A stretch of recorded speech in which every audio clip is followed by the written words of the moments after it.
Bonjour et bienvenue à tous. Voici les titres que nous allons développer dans ce journal. Les bureaux de vote sont ouverts en Allemagne. 62 millions d'électeurs sont appelés aux urnes pour ces législatives. D'après les derniers sondages, la CDU-CSU d'Angela Merkel sera en tête. Mais il leur faudra, quoi qu'il arrive, nouer des alliances. La chancelière aimerait bien s'unir aux libéraux du FDP, mais ce n'est pas gagné. Une élection toujours aussi contestée, c'est la présidentielle du 30 août dernier au Gabon. Tous les votes vont être recomptés à partir de mardi. On sera en ligne dans ce journal avec Bruno Benmoumamba. Il était un des candidats à l'élection et a déposé un recours en annulation. Et puis comme l'avaient promis les gardiens de la Révolution, l'Iran vient de procéder à des tirs de missiles de courte portée. Téhéran joue avec les nerfs des puissances occidentales puisqu'on a appris cette semaine l'existence d'une nouvelle usine d'enrichissement en uranium.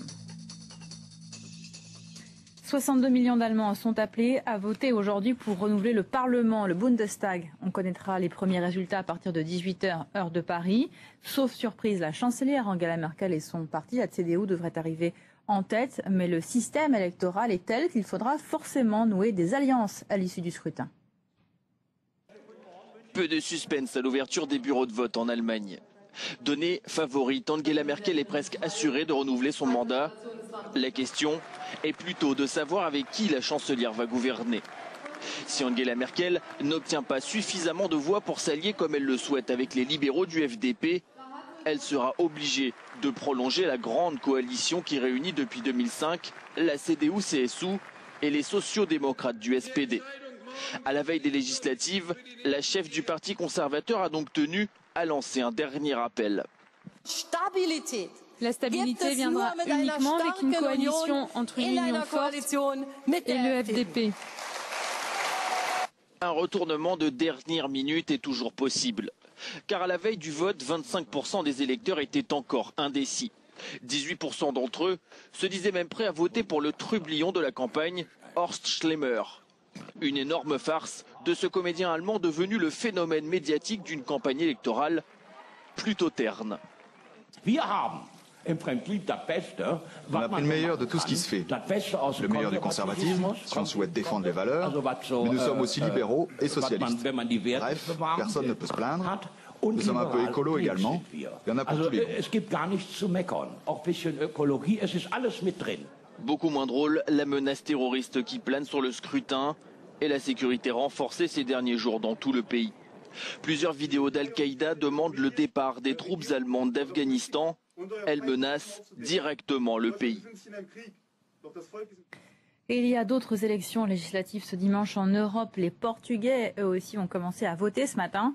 Les socialistes et leur Premier ministre, José Socrates, sont donnés favoris, mais devraient perdre leur majorité absolue. Ce sera un moindre mal après leur défaite aux élections européennes.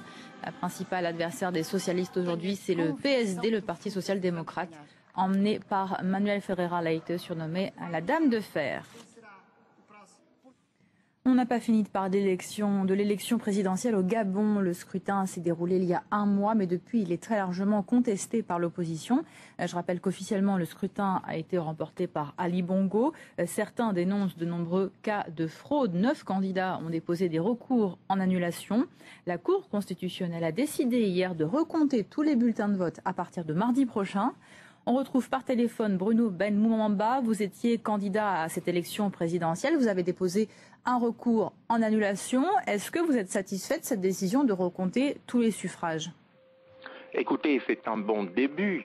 Mais en tout état de cause, moi je suis un peu sceptique, même si je sais que certains candidats ont demandé le recomptage comme moi.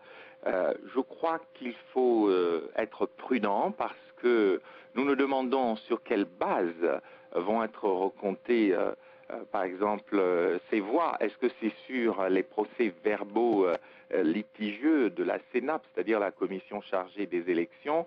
Est-ce que c'est sur chacun des bulletins de vote? Vous savez déjà que nous ne sommes pas d'accord avec le pouvoir pour ce qui est du mode de recomptage. Nous attendons des détails là-dessus. Moi, je suis plutôt sceptique. C'est pour ça que j'ai demandé l'annulation pure et simple du scrutin. Alors, si à l'issue de ce recomptage, Ali Bongo était confirmé à la tête du pays, est-ce que vous craignez de nouvelles explosions de violence ou est-ce que vous sentez un certain fatalisme chez les Gabonais? Je ne crois pas qu'il y ait véritablement un fatalisme chez les Gabonais. Je crois qu'il y a un climat délétère, un climat sécuritaire qui se développe dans le pays, même si certains diplomates au Gabon pensent que c'est bon pour rassurer les étrangers que de déployer de telles forces de sécurité dans les rues pour intimider les Gabonais. Moi, je crois que nous sommes plutôt dans une sorte de tension permanente. Je crois qu'on va assister de plus en plus à un durcissement puisque les Gabonais ne veulent pas au fond d'eux accepter ce choix. 2/3 des Gabonais sont contre le choix qui a été fait. C'est une erreur. On aurait pu procéder autrement. C'est pour cela que dès le 26 août, je faisais partie de ces opposants qui demandaient déjà à la présidente de la Cour constitutionnelle de considérer que le vote du 30 août serait nul et sans effet. Mais la Cour constitutionnelle n'a jamais répondu à ce courrier du 26 août. C'était déjà une première demande en annulation. Merci. Il n'y a pas d'autre solution que d'annuler le scrutin pour garantir la paix à long terme du Gabon. Merci beaucoup Bruno Bambouamba d'avoir été avec nous. Un mois de pluie en à peine 12 heures, c'est un véritable déluge qui s'est abattu sur les Philippines samedi. La saison des typhons se poursuit en Asie du Sud-Est. Celui-ci s'appelle Ketsana. Une 50aine de personnes ont été tuées, mais le bilan devrait s'alourdir car il y a au moins 21 disparus. En bref, le ministre afghan de l'énergie a échappé à un attentat dimanche. Une voiture piégée a explosé au passage de son convoi dans la ville d'Herat. Il est indemne, mais 4 civils ont été tués. L'Iran souffle le chaud et le froid. Les gardiens de la révolution avaient annoncé hier que des manœuvres militaires auraient lieu ce dimanche. Promesse tenue. D'après la télévision d'État Al-Alam, 2 missiles de courte portée ont été tirés tout à l'heure. Demain, des missiles de longue portée cette fois devraient être lancés. Une nouvelle provocation alors qu'on a appris cette semaine l'existence d'une 2e usine d'enrichissement en uranium. Ce site pourrait être placé sous la supervision de l'AIEA, mais on ignore quand ces inspecteurs seront autorisés.